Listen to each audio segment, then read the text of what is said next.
Julia, I love the ending of your poem, especially the line, Eleanor Long will find her place in the world. She'll make sure she'll find her just right.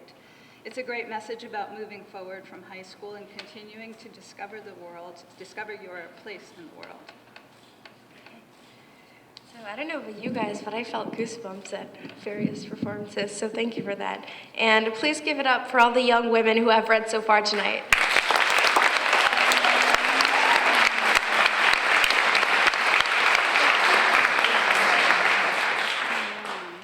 I want to take a moment to thank the Girls Right Now staff for your work in this program.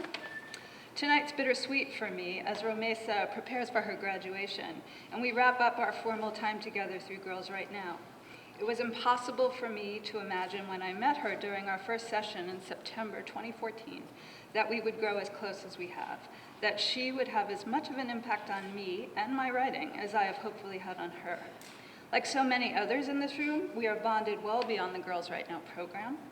And we both recognize the strength and beauty of the model to provide support for something that is so vital, our ability to express ourselves, to find our voices, to feel confident in them.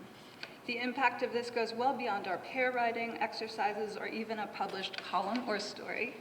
It makes us strong women, and we feel a connection to this broader community of strong women. Before Girls Right Now, when people asked me what I like to do, I told them I wrote. I explained myself apologetically. I wrote as a hobby. I wrote on the side. It was kind of fun, whatever. But today I can say with confidence that I am a writer. To hell with making a living. Just kidding about that second part a little bit, sort of. And if this confidence was the only thing that Girls Right Now gave to me, it would be enough. But it wasn't. I can speak for hours about all the life-changing moments I've had in the program. I can talk about discovering screenwriting at a workshop, being recognized at last year's chapters by Roxanne Gay, eating Easter-themed Whoppers, which apparently do exist, at a youth board meeting.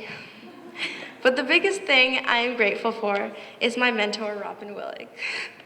Robin is my confidant and my creative partner, someone I can workshop a piece with until it feels right, someone I can email in the middle of the night to announce that I have a great sitcom idea and it will change the world, and by the way, Trevor was really annoying in class today.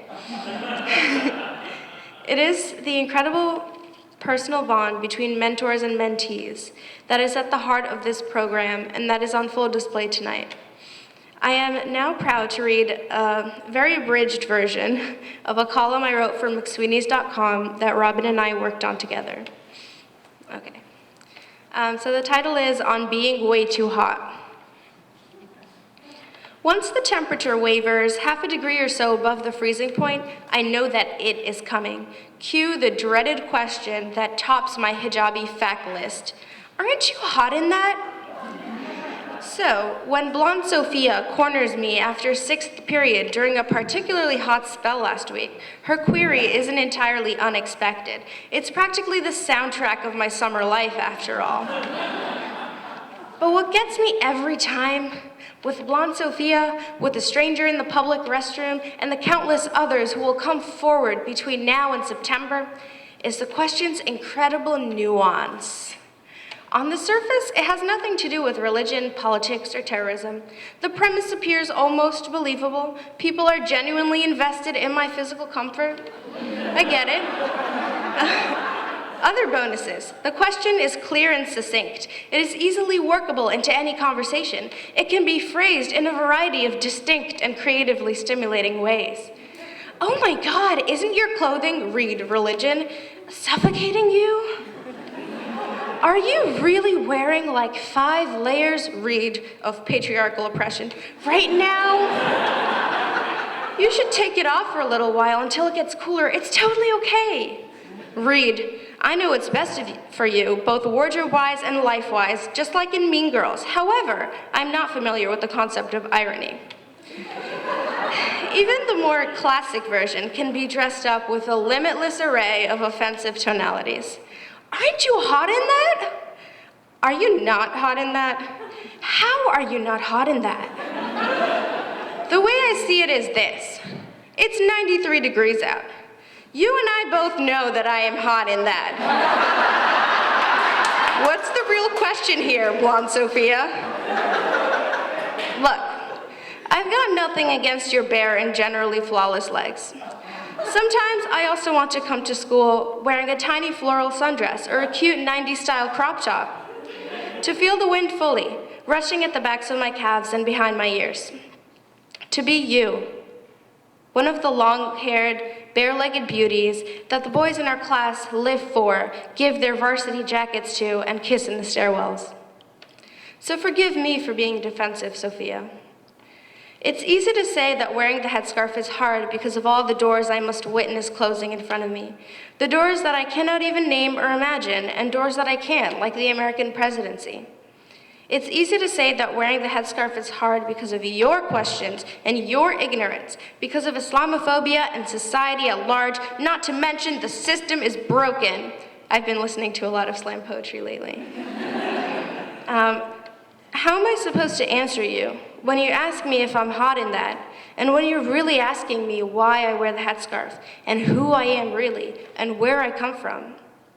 Maybe one day we can have a conversation about all of this, but until then, I'll continue to answer you. No.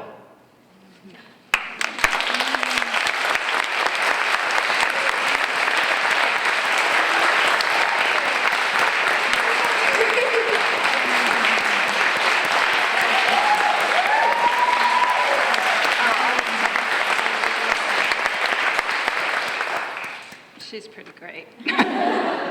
You can find the full version on mcsweeneys.com. She's also a natural self-promoter. It's you. Oh, okay, cool. I like your lipstick. If you are a teen who loves to write and would like to be paired with a professional woman writer, apply to join our mentoring programs. Check out our website to learn more and apply to be a mentee or a mentor. Priority deadline for this fall is June 1st. Also, our award-winning anthology, Revolution, will be released by She Writes Press nationwide and sold on Amazon on May 25th. But we have it here for you tonight, in the back. So purchase your copy of the best teen stories, poetry, and essays with a foreword by Francine Prose, New York Times bestselling author, and an introduction by Queera Alegria Hoods, a Pulitzer Prize-winning playwright and last year's June chapter's keynote speaker. The Girls Right Now anthology series has been recognized as the Outstanding Book of the Year in the Independent Publisher Book Awards and has earned additional honors from the International Book Awards, National Indie Excellence Awards, Next Generation Indie Book Awards, the New York Book Festival, the San Francisco Book Festival, and the Paris Book Festival. So buy it. Our anthologies have received praise from Gloria Steinem, Roxane Gay, Meg Wolitzer, Chimamanda Ngozi Adichie, Christina Baker-Klein, Eve Ensler, Isaac Fitzgerald, Emily St. John Mandel, Janet Mock, and countless others. Says People magazine, it's hard not to be inspired. Don't be shy about chatting with the readers you just heard from, or with our program staff identified by their name tags, which are probably neon, who can give you more information about getting involved in the community. Thank you.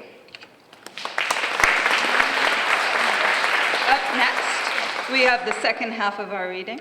We'll start off with Zarea Lopez reading Ode to the Bronx.